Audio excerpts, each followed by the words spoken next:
This is GB News. We are the People's Channel. It's time now for this week's hot topic and my round-table discussion. We don't have a round-table, as you know, but that's fine. It's just to suspend the air of disbelief. But this week, the Lords have been patronising and bordering on racism. Now, those are the words of Deputy Foreign Secretary Andrew Mitchell, not mine. And Parliament had been in a deadlock for weeks over the Rwanda Bill, with peers deeming the country unsafe. The Rwanda Bill has now become law, but this doesn't mean that we can't reflect on the fact that if Rwanda were a British white nation or British overseas territory that the government intended to send small boats to, would the peers have spoken about Rwanda in such a derogatory way? Well, I'm pleased to say that I'm joined now by former MP for Rochdale, Simon Danczuk, and his wife, Coco Danczuk. So thank you very much for joining me. Really good to talk to you both. Thank you for coming in. Coco, you are from Rwanda? Yes, I'm from Rwanda. You're listening to a lot of the stuff that's been said about it? Yes, a lot. What are your thoughts on it? I think they are just racist. They are just being prejudiced. Because it's just an African country, and then they believe what they believe. They want us to run the country as they want us to run. You know, not just like have, be able as a country to set up the rules and then run the country up, Yeah. Because, Simon, if you look at the state of London, for example, and you've got Mayor Khan saying all sorts of things, you can't really walk around London with a really expensive watch. People have been warned about it, and this is something that the international community are talking about. Yeah. In many respects, Rwanda is safer than London. Yeah, absolutely. So it is ironic that people on the left in British politics, as Coco says, are being racist about Rwanda. They're running things in central London and making a mess of it. It's very dangerous in central London, and comparisons between Kagali, the capital of Rwanda, and central London show that it's much safer in Kagali. So people on the left being prejudiced, criticising Rwanda, the vast majority have never been there, have no understanding of the country. That's the reality. It's just political point scoring. That's the reality of it, and they don't want this. They don't want this policy to work because the reality is they support open borders. That's the reality of the political situation. Yeah, absolutely. Labour have said that they will, even if this policy is successful, they will repeal it. What's the logic in that? We have far too many illegal immigrants coming into Britain, and yet Labour would repeal a policy if it's found to be working. Why would they do that unless they supported open borders? Or unless they've got an alternative, which I'm not hearing much from. And also, a third country will always need to be part of the equation anyway, right? Because we don't have room in this country. And also, if people don't have anywhere to go, or we don't know where they are from, and they want to claim asylum and their asylum claim fails, then they'll need to go somewhere. Now, Coco, in terms of Rwanda, and talk to me about what it was like when you were living there, because I know you're back in the UK now. What was it like when you were living there? I mean, was there lots of violent crime, and how has the country recovered since the genocide 3 decades ago? I mean, that's the other thing, that it's 30 years ago now. The Rwanda has completely changed. It's economic developing, and I think the country is the way the country is now it speaks itself.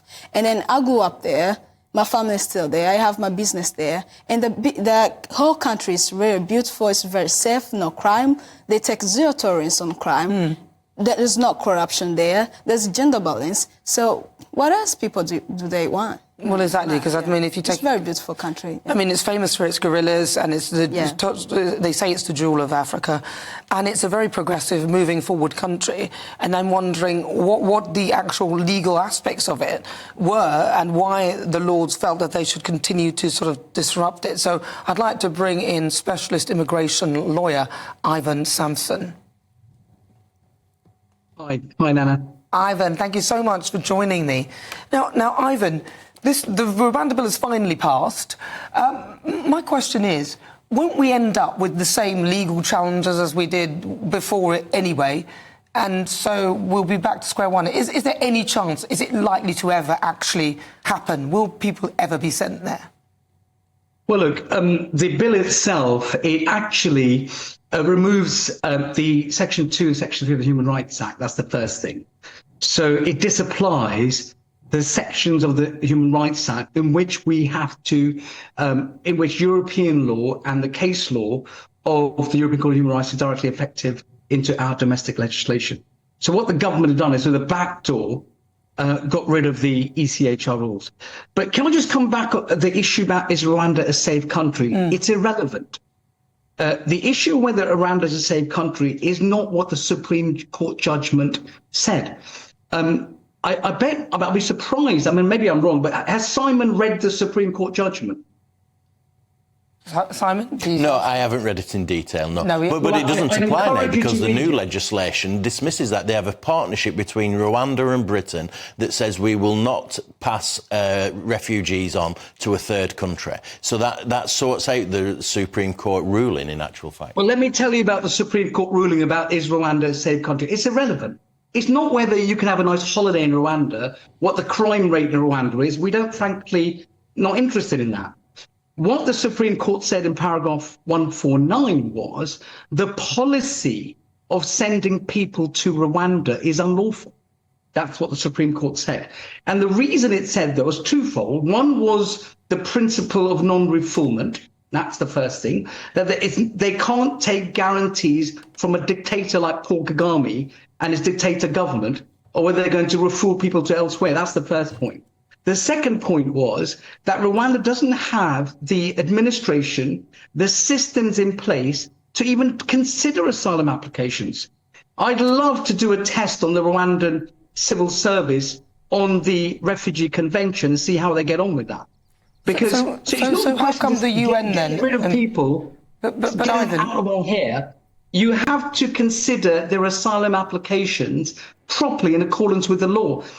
The Supreme Court said they're not ready to do that yet. Yeah, but Ivan, the thing that the Lords keep coming back on, first of all, is the thing about the Afghan refugees. They were worried that there wasn't any provision for them, but there already is anyway. But they were concerned about that because they didn't want the Afghan refugees to be sent to Rwanda. But the other point that they came back to was definitely about Rwanda being a safe country. That was definitely, those were the two issues that they had. This is what I'm trying to say. People don't really understand the judgments of the courts. And this is a problem. It's not a question of, is it a safe country? What the Supreme Court said, the policy of sending people to Rwanda, that's unlawful. Because principle of non-refoulement. That's what's unlawful. Now, can I just say about the interim ruling, you're going to get applications in the European courts, injunction applications, interim rulings, Rule 39 applications, they're no doubt going to go in. Now, they've disapplied Section 2 and 3 of the Human Rights Act, the bill. I mean, I've never seen a government ever do that before. They've even said it doesn't comply with the obligations under the European Convention. And then you're going to get the Secretary of State's going to have to make a decision to overrule the interim 39 judgments.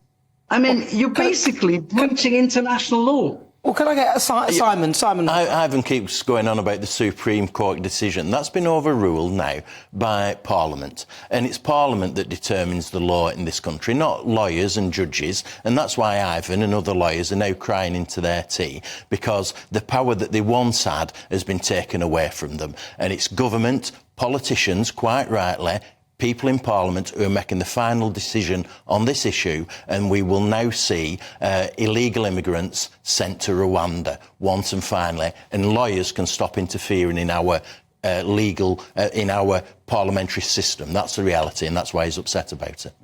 No, I'm not upset. Sunak saying black is white and white is black. So as a human being, I've got to accept that because he's got a majority in the House of Commons. No, human rights laws, Parliament does not have a will to override fundamental human rights laws. It doesn't. That would be fine. Universality in them. You cannot. No government. But let's be honest. Can override human rights laws. But let's be honest, Ivan. The UN used Rwanda as a safe place for people to be sent there. Not true. Well, they do, don't they? So let me educate you on that point. They do. Let me educate you on that point. They do. Yes, the UN sent people to Rwanda. Do you know who they send? Well, people who voluntarily go there. Yeah. You see, if you want to voluntarily go to Rwanda, but the fact is they do still. But Ivan, sorry, we're running out of time. It's been really good to talk to you. But the bottom line is they do still go there, though. And so Rwanda, in my view, is just as good as anywhere else. Ivan Sampson, thank you very much. Coco Danczuk and Simon Danczuk, thank you so much. Thank you so much.